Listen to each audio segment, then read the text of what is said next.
Salut! Alors, nouvelle note de lecture, la semaine de 4 heures de Timothée Ferris. Alors, donc c'est un ouvrage qui est très connu dans le milieu de l'entrepreneuriat.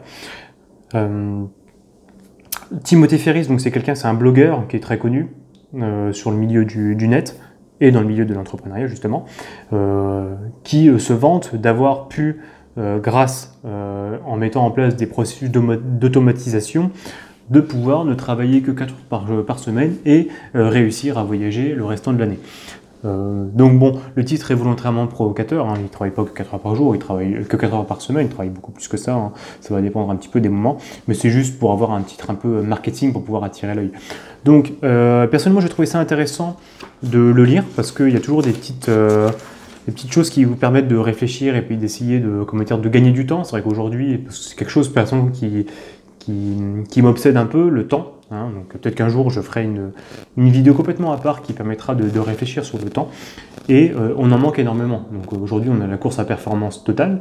Donc il faut être super beau, très cultivé, très sportif, faut bien manger, faut avoir des super enfants bien éduqués, faut être très très bon au travail, faut gagner plein d'argent. Bref, on est dans une course de la performance qui est absolument dégueulasse, qui vous fait perdre du temps parce que derrière c'est complètement brouillé.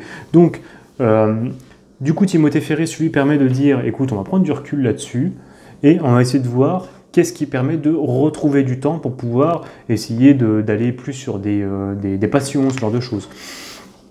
Donc c'est très dans une démarche d'entrepreneur. Donc il y a des choses qui sont intéressantes, d'autres je trouve qui sont pas intéressantes du tout. Mais bon, après derrière, le but c'est de picorer un petit peu les informations, prendre celles qui nous intéressent et puis voilà, de ne pas prendre les choses qui ne nous intéressent pas. Donc c'est un petit peu fait en 3 parties, plus ou moins. Hein. Donc on a déjà, on va essayer de voir tout ce qui prend énormément de temps. Donc au tout début, Tim Ferriss, il raconte un petit peu sa démarche qu'il a faite. Bon, c'est pas trop intéressant, on sait que c'est quelqu'un qui vendait des compléments sportifs, je crois de mémoire, et qui en fait, passait énormément de temps à travailler tout le temps, et c'était comme un fou. Hein. Donc, tous ceux qui ça leur compte le diront. Hein. Par exemple, quelqu'un, je sais pas, un artisan, quelqu'un qui ouvre sa boutique, il va travailler 70 heures par semaine, et puis en fait, il a plus de vie. Donc, tout le monde connaît un petit peu des gens qui ont fait ça, et lui, il en était. Et il s'est dit, ce que je vais faire, c'est que je vais enlever tous les clients qui me servent à rien. Donc, on a beaucoup la logique du 80-20. Et donc, il s'est dit, je vais garder mes 20% de clients qui me font 80% du chiffre d'affaires et je vais dégager les autres, tout simplement. Donc, il me fait me perdre trop de temps, je suis toujours en train de parler, c'est chiant. Et je garde que les 20%, les 20 meilleurs clients. Donc lui, en plus, c'était même beaucoup plus loin, je crois que c'était même jusqu'à 3%, il garde que 3% des clients, enfin je sais plus, c'est quelque chose comme ça. Donc bon, là, c'était vraiment à l'extrême. C'était un peu voilà, dans cette démarche de 80-20.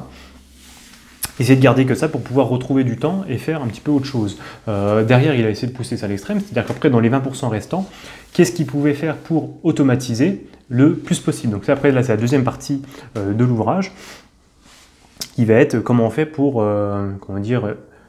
automatiser absolument toutes les choses. Donc là, il fait énormément recours à la sous-traitance, avec des assistants personnels que tu peux avoir en Inde et tout. Là, j'ai trouvé ça honnêtement un peu limite, j'ai pas trouvé ça très intéressant. Bon, après, chacun fait ce qu'il veut, mais derrière, ça me semble un peu compliqué de faire ça en France. Bon, après, derrière, peut-être qu'il y en a qui ont réussi. J'ai beaucoup aimé le parti d'arrêter d'essayer d'aller dans la course à l'information inutile tous les jours. Je vois des gens qui passent leur temps à aller sur Facebook, à regarder ce que font la vie des autres, à regarder les informations, aller sur Le Point, sur l'Express, sur le Figaro. Ça sert à rien. Tu vois, le problème, c'est que c'est très bien. Tu sais qu'il y a un petit enfant qui s'est fait tuer dans le sud de la France. Qu'est-ce que ça va te faire de plus de le savoir? Absolument rien. C'est pas ça qui va t'aider à progresser. D'accord? Donc, lui, il le dit très bien, c'est que tu te coupes de tout ça, garde ce qui est important pour toi, et après, tu verras plus loin. Autre chose qu'il dit qui est très intéressante, c'est que plus tu vas gagner de temps, plus derrière, il va falloir que tu combles le vide, parce que la nature aura du vide, et si tu ne combles pas, tu vas te remettre à travailler, et puis tu vas te remettre à brasser du vent. Lui, il dit beaucoup que dans les milieux des salariés d'aujourd'hui, beaucoup font que de brasser du vent tout le temps. C'est-à-dire qu'ils passent plus de temps à la machine à café à discuter, plutôt qu'à travailler en lui-même. Ce qui est sûrement un peu vrai dans pas mal de milieux, surtout dans le milieu des bureaux ou des cadres. Peut-être pas forcément vrai pour les métiers où vraiment ça produit, tu vois. Là, je suis plutôt, je suis pas forcément pour, je suis pas forcément d'accord. Euh, et du coup, lui, il se dit, mais ce qui est bien, ce qui serait bien, c'est que déjà tu télétravailles. Si tu es un employé de bureau, tu télétravailles. Comme ça, derrière, au lieu de brasser du vent, tu travailles vraiment, tu fais ton taf, et derrière, tu vas gagner énormément de temps libre que tu vas pouvoir faire autre chose, voyager. Donc lui, il se dit, ce qui est le top, ce qui serait vraiment le top, c'est que tu voyages, tu travailles, et que les gens ne se rendent même pas compte. Ça serait pas mal, hein, donc je trouve ça intéressant, quelqu'un qui a un travail un petit peu, entre guillemets, libéral, qui fait qu'il peut travailler sur son ordinateur. C'est vrai que c'est pas mal, hein, autant voyager, travailler un petit peu quand tu veux, le soir, je sais pas. Hein. Je pense qu'il y a pas mal de travail qui sont comme ça. Je pense notamment à ceux qui font du code informatique. Ça existe beaucoup en freelance. C'est vrai que c'est bien adapté parce que tu peux faire ton code le soir, par exemple, et puis voyager le midi, la journée, par exemple. Donc pourquoi pas. Donc après, il y a des méthodes aussi pour lire les mails, ce genre de choses. C'est quand même plutôt pas mal. Enfin bref, il y a plein de petites pistes comme ça qui permettent d'essayer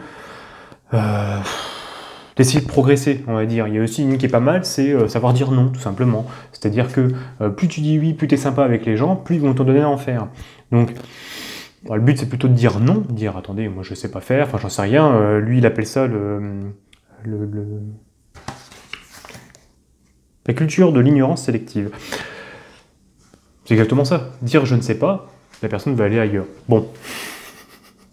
Est-ce que c'est sympa ou pas? Je sais pas, peu importe. Le livre n'est pas à prendre à, comment dire, à ce que ce soit moral ou pas. Il donne juste de l'information. Voilà.